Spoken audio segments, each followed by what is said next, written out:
हाँ, class 8 student देखो आ जाओ। एक्सरसाइज 10D का 8 क्वेश्चन है, ठीक है। इसमें हमको क्या कह रहा है, पहले इसको हम लोग अच्छे से पढ़ेंगे, ठीक है ना।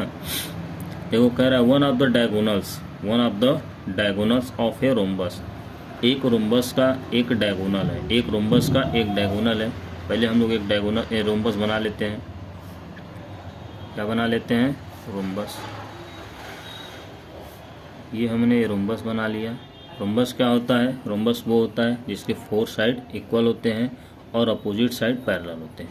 चारों साइड क्या होते हैं? इक्वल होते हैं और अपोजिट साइड पैरेलल होते हैं। अब क्या कह रहा है कि one of the diagonal of a rhombus is equal to one of its side.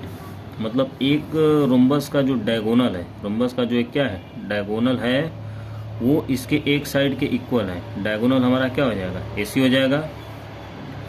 और ये हमारा रोम्बस क्या हो जाएगा? ABCD। ये हमारा रोम्बस हो गया, ठीक है ना। और डायगोनल हमारा क्या हो गया? AC हो गया। डायगोनल हमारा क्या हो गया? AC हो गया, ठीक है।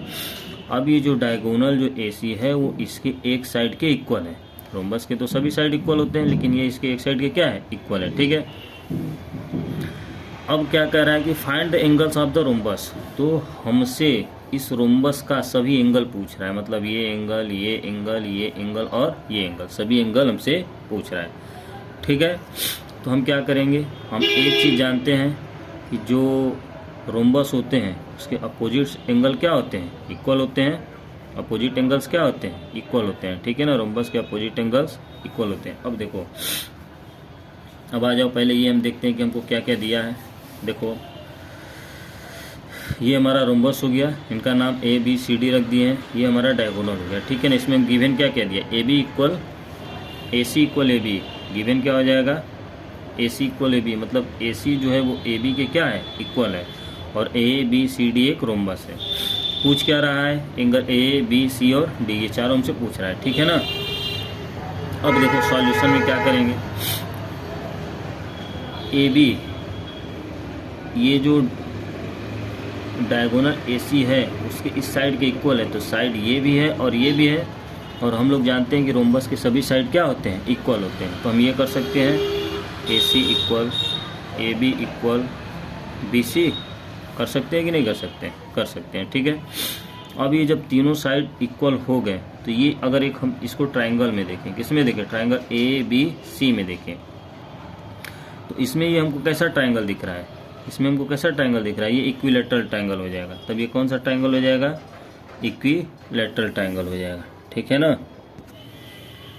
ठीक है, देखो triangle ABC is a equilateral triangle.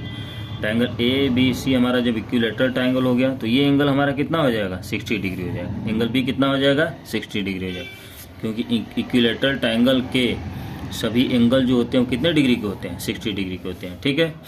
अब ये जब हमारा 60 डिग्री का हो गया तो एंगल D भी 60 डिग्री का हो जाएगा, ठीक है। अब ये 60 डिग्री का हो गया, ये दो एंगल पता चल गया और ये एंगल भी इसके इक्वल होगा, ठीक है ना। तो अब हम क्या करेंगे, रोम्बस इन क्वाड्रिलेटरल ABCD में, क्वाड्रिलेटरल ABCD में हम लोग बात करेंगे, ठीक है ना। किस में बात करेंगे? रोम्बस ABCD में। रोम्बस के क्या होते हैं? अपोजिट एंगल इक्वल होते हैं। ये एंगल इसके इक्वल हो जाएगा, ये एंगल इसके इक्वल हो जाएगा, ठीक है। अब चारों एंगल को हम लोग ऐड करेंगे। Angle A plus angle B plus angle C plus angle D equal कितना हो जाएगा? 360 डिग्री। कितना हो जाएगा? 360 डिग्री, ठीक है। अब देखो एंगल A हमको नहीं पता है, प्लस एंगल B कितना हमारा? 60 डिग्री। एंगल C के जगह पर हम लोग एंगल A रख सकते हैं। एंगल C की जगह पे क्या रख सकते हैं? एंगल A, क्योंकि एंगल A और C दोनों क्या होते हैं? इक्वल होते हैं, ठीक है। तो एंगल C की जगह पे एंगल A रख देंगे, प्लस एंगल D हमको मालूम है 60 degree equal 360 degree.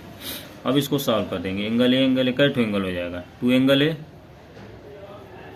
Plus 60 120 equal 360 degree. अब 2 angle A equal 360 minus 120 degree. इसको सॉल्व करेंगे तो एंगल A इक्वल कितना हो जाएगा? 240/2।